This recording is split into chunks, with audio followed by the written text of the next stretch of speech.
हैं तो बाधाएं बाधाएं नहीं रहती। आज जिस प्रकार मौसम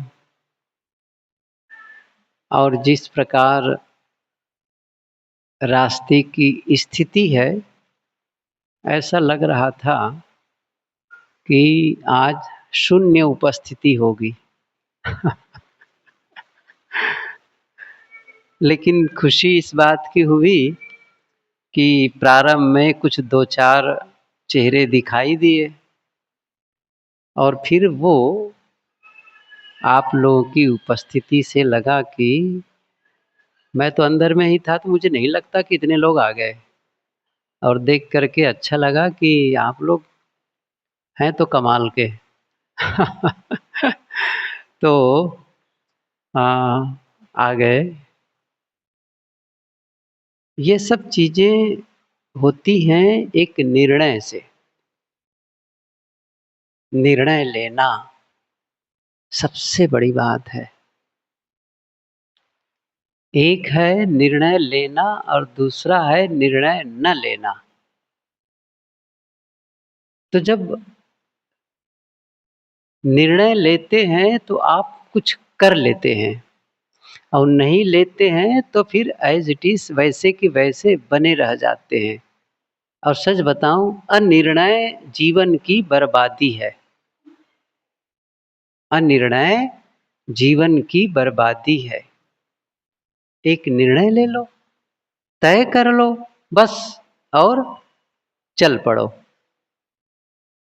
अब बात यह है, यहाँ का संदर्भ है कौन सा निर्णय ले। निर्णय यही ले ले पहला काम कि मैं एक अच्छा जीवन जीऊं। अब अच्छे की भी परिभाषा क्या है? कोई कह सकता है, हर कोई कहता है मैं अच्छा जीवन जीऊं। अच्छे की क्या परिभाषा है? किसे अच्छा कहें? अच्छा का मतलब ये हुआ कि जिससे मेरे जीवन के दुख घटे, अशांति कम हो, और इसका उल्टा कह सकते हैं, जीवन में सुख और शांति बढ़े, आनंद का अनुभव हो, ये क्रम क्रम हो। और ये देख लेना है कि मैं जो कुछ भी करता हूं सुबह से शाम तक, इसके परिणाम में क्या होता है, क्या रिजल्ट मिलता है मुझे। क्या जो कुछ किया उससे आनंद की वृद्धि हुई? मैं ऐसा कुछ कर पाया जो दूसरों के लिए भी अच्छा रहा, अपने लिए तो था, दूसरों के लिए भी अच्छा रहा, ऐसा कुछ हो पाया मेरे से, एक जिसके करने के बाद में एक संतुष्टि का अनुभव हो, फुलफिलमेंट। ऐसा लगे कि आज अच्छा बीता, आज का दिन बहुत अच्छा बीता। जब गुरुदेव जी कहा करते थे, किसी संबंध में आपने क्या अच्छा किया, क्या नहीं किया, ये कब पता होना चाहिए आपको? या जैसे आप दो लोग मिले, हम दो लोग मिले, और जब दोनों अलग हों तब क्या महसूस होना चाहिए? बहुत अच्छा रहा, ये मिलना बहुत अच्छा रहा, ये वार्ता बहुत अच्छी रही। तब क्या कहेंगे? वो जो मिलना था वह सुखद रहा, अच्छा रहा। लेकिन जब मिले और उसके बाद जब अलग अलग हुए, तब क्या हो गया? क्या बताएं, कहां कहां मिल लिए। इसका मतलब आपने चाहे बातें ठीक नहीं की हो, कुछ ऐसा किया होगा आप दोनों ने जो उसके बिछुड़ने के बाद में अफसोस हो रहा है। ये गलत तरीका है। क्या होना चाहिए? बिछुड़ने के बाद ऐसा लगे कि बहुत अच्छा रहा मिलना, बहुत अच्छी वार्ता हुई, तो दोनों को संतुष्टि मिले। अब वो मिलना 10 मिनट के लिए हो सकता है, 10 साल के लिए हो सकता है, 25, 30, 50 साल के लिए हो सकता है। वो क्या है? जब आपस में रिश्ते बनते हैं, खास करके पति पत्नी के रिश्ते जो होते हैं होता है, वो एक लंबा समय चलता है। अब ये तो तय है कि दोनों में से एक पहले जाएगा, एक बाद में। अब कभी कोई दुर्घटना में दोनों एक साथ चल दे, बात अलग है। लेकिन ज्यादातर होगा क्या, सामान्य रूप से कोई आगे कोई पीछे। तब क्या होना चाहिए?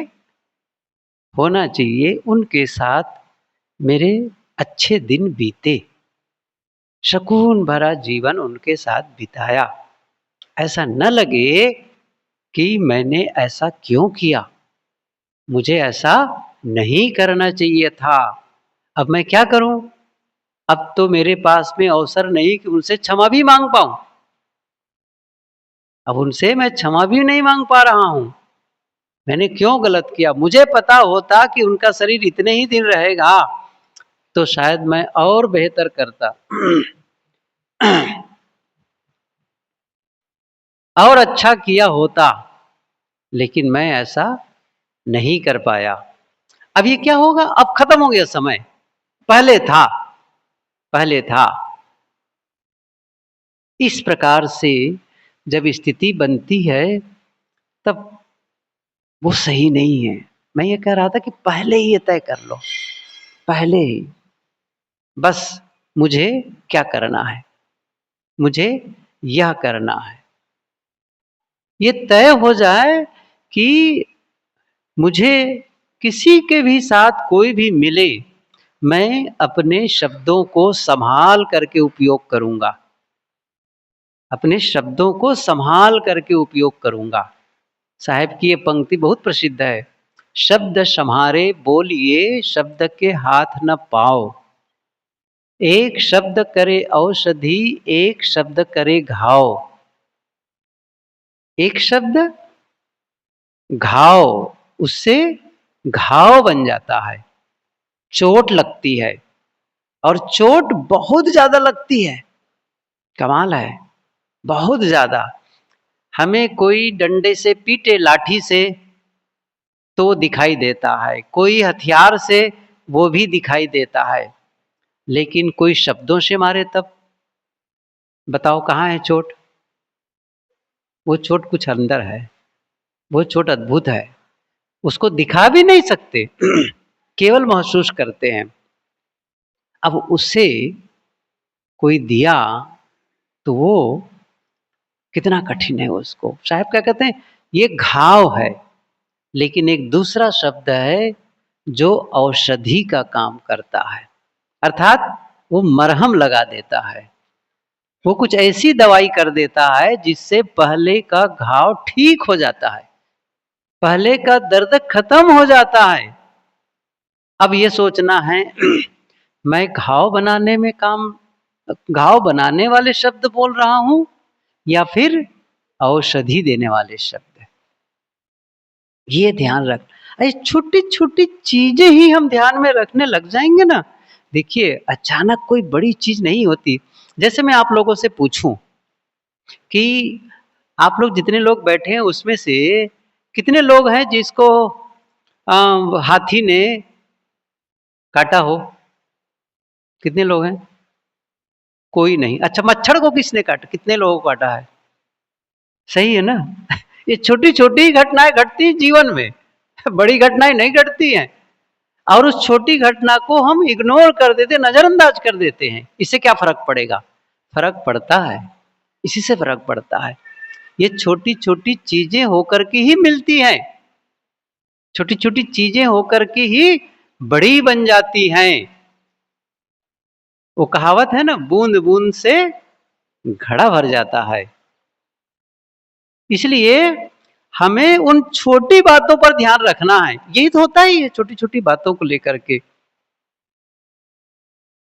अगर सामने कोई जा रहा हो और वो उसको हम जानते हैं, वो भी हमको जानता है। अच्छा, इसके पहले क्या हुआ है, कई बार हाय हेलो हुआ है उनसे, उनके साथ में हाँ नमस्ते गुड मॉर्निंग सब भी हुआ है।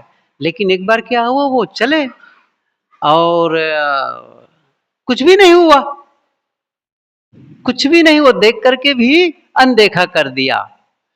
अब ये कौन सी बड़ी बात हो गई, लेकिन हो गई बड़ी बात, हो गई बड़ी बात इतने मात्र से कि गजब हो गया है।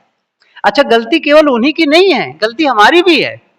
मान लो उसने नहीं किया, तब मुझे क्या मान लेना चाहिए, क्या मान लेना चाहिए, वो मुझे इग्नोर कर रहा है। ऐसा क्यों कह रहे हैं इग्नोर कर रहा है? अच्छा, इसका कोई दूसरा भी तो अर्थ निकल सकता है, लेकिन हम वो वाला अर्थ निकालते हैं जिससे हमको चोट लगे। सोचकर क्या कहना चाहिए, हो सकता है कोई और अर्थ सोचो जो दूसरा क्या हो सकता है। वो जल्दी में रहा होगा, हो सकता है उनके दिमाग में कुछ अलग चलता रहा होगा, वो ठीक से समझ ही नहीं पाया होगा कि कौन है क्या है, क्योंकि कुछ और दिमाग में चलता रहा होगा। कई ऐसी बातें हो सकती हैं, कई ऐसी बातें हो सकती है। तो ये हम क्यों मान करके बैठे हैं, हमारी समस्या कहाँ होती, थोड़ी सी बताऊं मैं इस चीज को। कुछ चीजें होती हैं जो क्लियर होती हैं, स्पेसिफिक, और एक होती है अनस्पेसिफिक, जिसको नापा नहीं जा सकता है, जो दिखाई नहीं देता है, वो क्लियर है। जैसे मैं किसी से कहूं कि भाई बैठ जाओ, अच्छा वो दिखाई दे रहा है, बैठ गया। किसी से कहा भाई खड़े हो जाओ, चल दो, आप बैठे हैं, दिखाई दे रहा है, वो सब दिखाई दे रहा है, इसमें कोई दिक्कत नहीं है। दिक्कत क्या है, जो दिखाई नहीं देता है, वही समस्या क्या है। जैसे प्रेम, ये दिखाई नहीं देता, प्रेम दिखाई नहीं देता है, या फिर विश्वास दिखाई नहीं देता है। अब यहीं पर कठिन हो जाता है इस चीज को। क्या कहेंगे, तुम तो मुझे प्रेम ही नहीं करते। अब कैसे पता चले कि प्रेम नहीं करते हैं, तुम तो मुझे प्रेम ही नहीं करते, क्या मतलब है इसका, इसका मतलब अच्छा कुछ, क्या वो करे कि पता चले कि आपको प्रेम है, प्रेम दिया जा रहा है।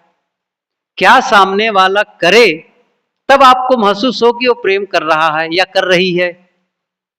क्या आप कभी उसको बताया गया है कि आप ऐसा करो तभी मुझे अच्छा लगेगा, तब लगेगा मुझे प्रेम कर रहे हैं? नहीं बताया गया है, सही है ना, नहीं कोई चर्चा हुई है, लेकिन हमने क्या मान लिया है, तुम मुझे प्रेम नहीं करते। ये गजब हो गया। अब क्या हो, क्योंकि ये क्लियर नहीं है, दिखाई नहीं देता है, दिखाई नहीं देता है। कुछ लोग क्या कहेंगे, कहीं गए, तुम तो मेरी इज्जत ही नहीं रखे, क्या कहते, तुम तो मेरी इज्जत ही नहीं रखे। अब तुम्हारी इज्जत को पर्स में रखना था, अच्छा बैग में रखना था, कहाँ रखना था भाई उसको, कहाँ रखना था, कुछ बताए थे कि मेरी इज्जत कैसे रखी जाती है, कभी बात हुई थी, कभी नहीं। अब हम मान बैठे हैं तुम मेरी इज्जत ही नहीं रखते। कमाल है कि नहीं है, ये बड़ा इसलिए बहुत ही पेचीदा होता है संबंध का बनाना। अब वो दिखाई दे ही नहीं रहा है, वो कैसे करें ऐसी स्थिति में, न उसने बताया भी नहीं है कि आप ऐसा ऐसा करो तब मुझे अच्छा लगेगा, तब मैं मानूंगा तुम मुझे प्रेम करते हो, तुम मुझे मेरी इज्जत रखते हो। ना कभी इस पर चर्चा हुई, और बस अब हम मुंह फुलाए बैठे हुए हैं, देखो उसने मुझे ध्यान ही नहीं दिया, मुझे इग्नोर किया। ये चीजें हम संभाल पाए, मतलब ये कह रहा हूं, हर बार सामने वाले की ही गलती नहीं होती है, गलती हमारी होती है। और मैं कहता हूं, यदि सामने वाले से गलती हो भी रही है, तब हमारी क्या जिम्मेदारी बनती है, तब क्या हमारी जिम्मेदारी यही बनती है कि हम भी वही करें जो वो कर रहे हैं? नहीं, हमें कुछ और करना है। मैंने कहा ना, निर्णय कर लो ना, मुझे अच्छा जीवन जीना है, मुझे दुखी नहीं होना है, मुझे सुखी होना है, प्रसन्न रहना है, बस। अभी ये चिंता न करो कि दूसरा क्या व्यवहार कर रहा है। अच्छा क्या शर्त रखते हैं, मैं प्रसन्न में सुखी रहूंगा ऐसे कहा करके? सामने वाला अच्छा व्यवहार करेगा तभी मैं प्रसन्न रहूंगा। अब बताओ, सामने वाला अच्छा व्यवहार करेगा, मेरे अच्छा व्यवहार का मतलब समझ रहा है, मेरे अनुसार करेगा, छोड़िए अच्छे व्यवहार, वो तो शायद अच्छा ही करता होगा। क्या कहूंगा मैं? मेरे अनुसार करेगा तब मैं सुखी रहूंगा। ऐसा सोच करके हम क्या कर रहे हैं, इसका मतलब हम दुखी रहने वाली तैयारी कर चुके कर चुके। सामने वाला व्यवहार हमारे अनुसार करेगा कि वो अपने अनुसार करेगा? अच्छा, हम व्यवहार किसके अनुसार करते हैं? हम व्यवहार किसके अनुसार करते हैं? अपने अनुसार ही तो करते हैं ना, अपने अनुसार। फिर दूसरे से क्या अपेक्षा रख रहे हैं? कुछ नहीं है ना। वो करता है अपने ढंग से, वो अपने ढंग से करता है, वो अपने ढंग से बोलेगा, वो अपने ढंग से करेगा, अपने ढंग से सोचेगा, वो उनका विषय है, उनका विषय है। अब जो कुछ उसने किया उसके बाद मेरा क्या विषय, मेरी क्या जिम्मेदारी है, मेरी क्या जिम्मेदारी, वो मेरे ऊपर निर्भर करता है। दूसरों की प्रशंसा और दूसरों की आलोचना, कटुता, अगर इससे मैं लगातार प्रभावित हो रहा हूं, अगर दूसरे बाहर की घटनाओं से मैं प्रभावित होता हूं, हो रहा हूं, इसका मतलब है फिर अंदर की धारा नहीं बहेगी, क्योंकि बाहर ही है, बाहर ही हो रहा है वो। हमारी धारा कहां बहेगी? बाहर, क्योंकि वहां प्रभावित हो रहा हूं मैं उन घटनाओं से। अब ये आसान है कहना, मेरा कहना आसान, आपका सुनना आसान, लेकिन यह किए बिना काम नहीं बनेगा, न मेरा न आपका, किसी का नहीं बनेगा। क्योंकि ऐसे लोग तो मिलते रहेंगे जो अपने ढंग से व्यवहार करेंगे। घर को संभालो, बाहर जाओ, वहां संभालो, वहां जाओ। सबसे पहली बात तो घर ही नहीं संभलेगा, दूसरे की क्या बात करोगे? बताओ, कितने लोग संभाल लिए अपने अपने घरों को? कितने लोग संभाल लिए हैं? पति पत्नी एक दूसरे को संभाल लिए? सास बहू संभाल लिए? नहीं संभाले है ना। दूसरे को संभाल ही नहीं सकते हैं आप। हमें अपने को संभालना है, बस अपने को संभालना है। यही सबसे बड़ा काम है कि मैं अपने को संभालूं। ये पंक्ति बहुत पुरानी है, जिसको कबीर साहब की है, पुरानी क्या कहूँ, सब समय है। तो जो संत लोग प्राय उद्धृत किया करते हैं, रहो संभारे राम विचारे, कहता हूँ जे पुकारे हो। रहो संभारे, अपने आप को संभाल करके रखो, राम का विचार करो। और सच कहो ना, ये अपने आप को संभाल करके रखना ही राम का विचार करना है। और क्या करोगे? राम का विचार करके राम राम राम राम जपना है? संभाल लो बस, यही तो राम का विचार करना, यही तो राम का भजन करना है। जो अपने को संभालता है, मानो वो राम भजन में लगा है, राम भजन में लगा है। और जो संभाल ही नहीं पा रहा है, अपने को संभालने का मतलब वही हुआ, मैं अपने कार्यों को संभालता हूं, अर्थात दूसरों को मेरे द्वारा तकलीफ न हो, और दूसरों को न हो, लेकिन साथ साथ मैं खुद अपने लिए भी ऐसा कुछ करूं जो मेरे लिए नुकसानदायक न हो। दूसरों को तकलीफ नहीं हो सकती, लेकिन आदमी केवल अकेले रह के अपना नुकसान करता है। जैसे अभी सुन रहे थे काफी देर से, नशा, हो सकता है दूसरे का नुकसान ना हो, लेकिन नुकसान तो मैं अपना कर रहा हूं। सही है, कहीं ना कहीं तो है नुकसान करना ये। तो दूसरों का न हो बात तो ठीक है, लेकिन क्या, जैसे मैं भोजन करता हूं, तो भोजन मैं गलत तरीके से खाता हूं, गलत चीजें खाता हूं। अब इससे दूसरे का नुकसान तो नहीं हो रहा है, लेकिन मैं किसका नुकसान कर रहा हूं? खुद का। महत्वपूर्ण क्या है? न दूसरे का नुकसान हो, न अपना नुकसान हो। क्योंकि आपका मतलब, देखिए इसका मतलब, आपका शरीर है, तो शरीर का मतलब ये नहीं है कि शरीर आपका है तो कुछ भी करो। सही है कि नहीं है? या शायद आप लोग भी जानते, सभी जानते हैं कि अगर कोई आदमी सुसाइड करने का प्रयास कर रहा हो, आत्महत्या करने का प्रयास कर रहा हो और ये पता चल जाए पुलिस को, तो क्या होगा? इनाम नहीं दिया जाएगा। समझ रहे हो ना? उसको बंधक बना लिया जाता है। इसका मतलब तब भी तुम गलत कर रहे थे, दूसरे की हत्या करने के लिए गलत कर रहे थे, लेकिन अपनी भी हत्या करने का अधिकार खुद को नहीं है। ये क्या है? ये तो पंचायती चीज है ना, ये आपका नहीं है। मतलब आपके साथ में कितने जुड़े हैं? आपके साथ में आप अकेले तो है नहीं है, आपके परिवार में जितने सदस्य हैं आपसे जुड़े हैं। तो आप केवल ये मत मानिए कि मैं अपना नुकसान कर रहा हूं, आप अपने नुकसान के साथ साथ बहुतों का नुकसान कर रहे हैं। जैसे मैंने फिर से कह रहा हूं इसी चीज को, नशे की बात, तो केवल नशा करके अपना ही नुकसान नहीं कर रहे हैं, उस पूरे फैमिली मेंबर का, और सच कहूं पूरे एनवायरमेंट का, पूरे देश का, पूरी मानवता का आप नुकसान कर रहे हैं। तो ये अपना नुकसान केवल अपना नहीं है, वो सबका है। और इसका उल्टा भी सच है। अगर कोई अपना फायदा कर रहा है, अपना उत्थान कर रहा है, अपना उत्थान कर रहा है, आत्मिक उत्थान कर रहा है, आत्म विकास कर रहा है, तो इसका अर्थ भी वही है। इसका मतलब वो खुद का ही विकास नहीं कर रहा है, फिर औरों का विकास उससे है। अभी जैसे हम उदाहरण समझ सकते, बिल्कुल सरल है इसको समझना। एक हुए महात्मा बुद्ध, अपना किए विकास, अपना उत्थान किए, लेकिन क्या उनसे अपना ही किया उन्होंने? उनके विकास कर लेना, उनका अपना कल्याण कर लेने मात्र से, अब आप समझें, एक यहां पर हम लाइट जला दिए, ये देखो लाइट जला दी, अच्छा केवल लाइट ही प्रकाश हो रहा है? केवल लाइट ही प्रकाश अपने आप में प्रकाशित हो रहा है? अरे नहीं, हम सबको भी मिल रहा है उसका फायदा। सही है, हम सबको भी मिल रहा है।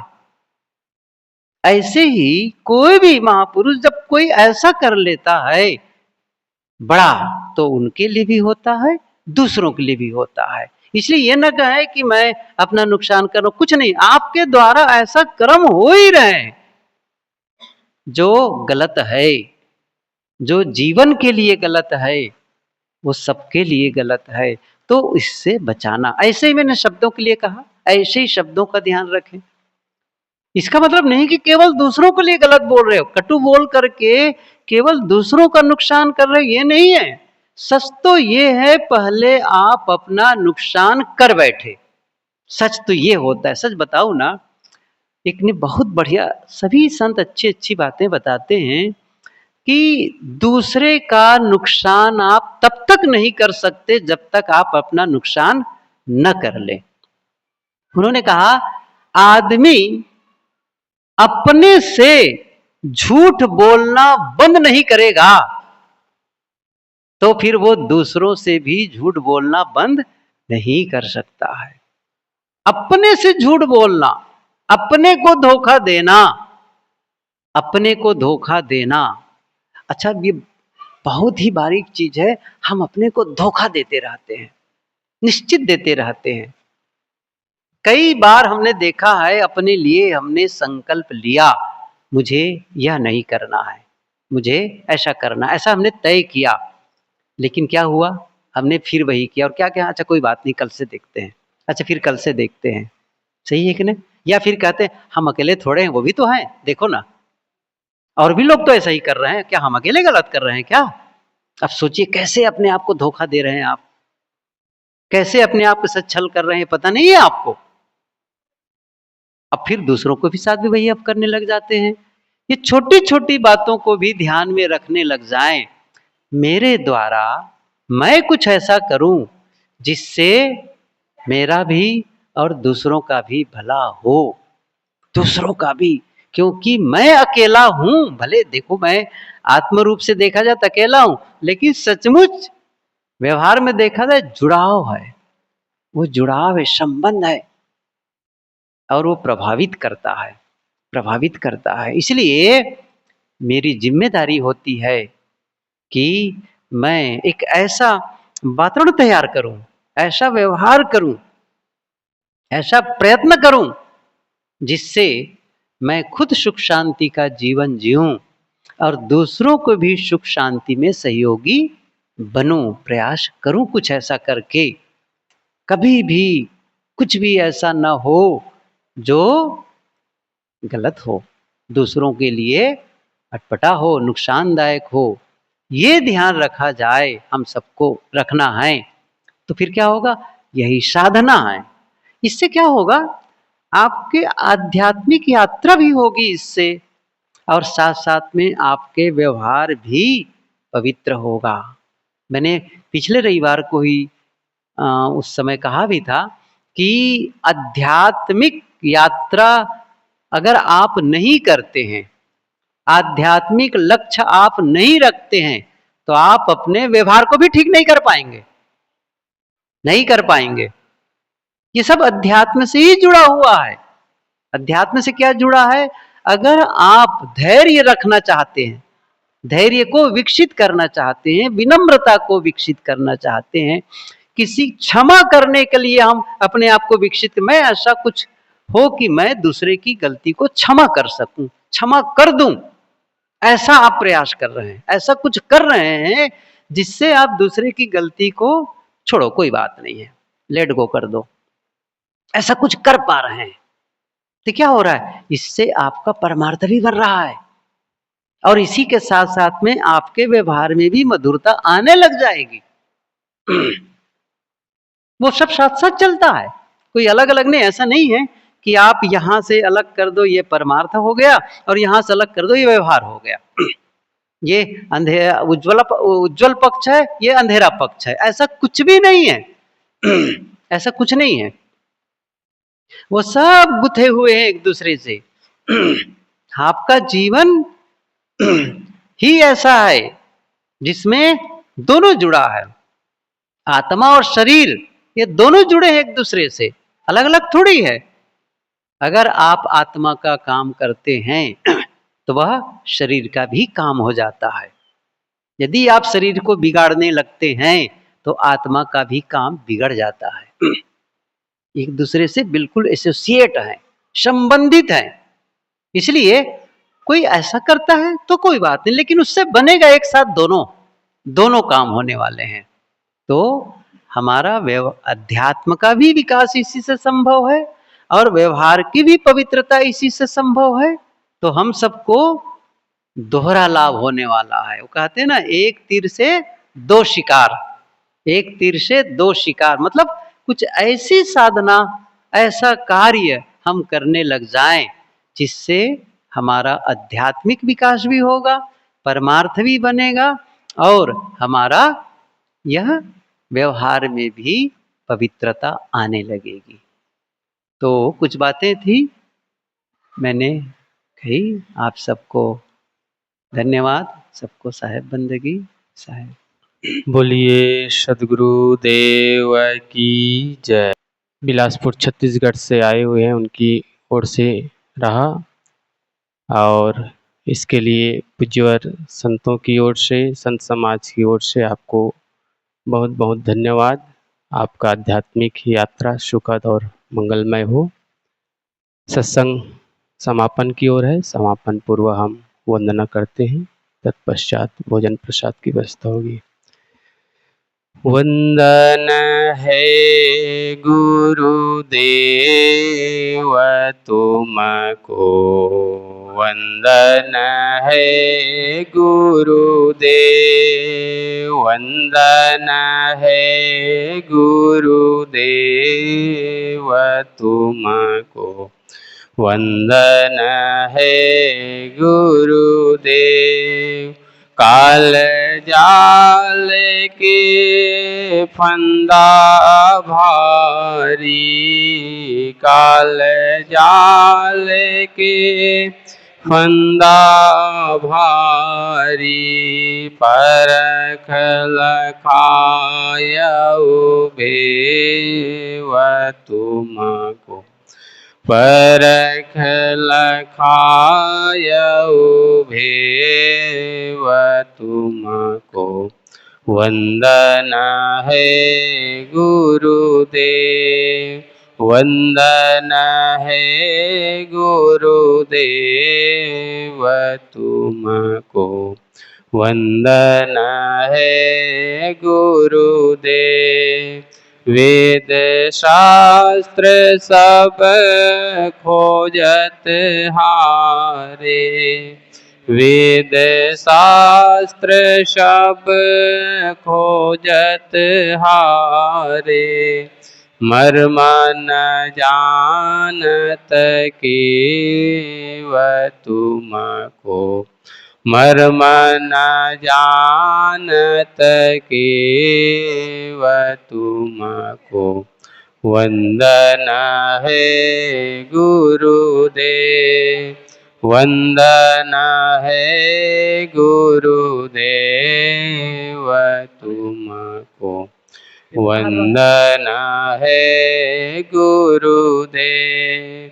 गुरु समान और को दाता, गुरु समान और को दाता, ताकि करिए सेवा तुमको, ताकि करिए सेवा तुमको, वंदना है गुरुदेव, वंदना है गुरुदेव तुमको, वंदना है गुरुदेव। साहिब कबीर अभय पद दाता, साहिब कबीर अभय पद दाता, पूर्ण परख समेव तुमको, पूर्ण परख समेव तुमको, वंदना है गुरुदेव, वंदना है गुरुदेव तुमको, वंदना है गुरुदेव। साहिब बंदगी, साहिब बंदगी, साहिब बंदगी। बोलिए सदगुरु कबीर साहिब की, संत समाज की जय, भक्त समाज की जय। साहिब बंदगी साहिब। यहाँ से शुरू करो।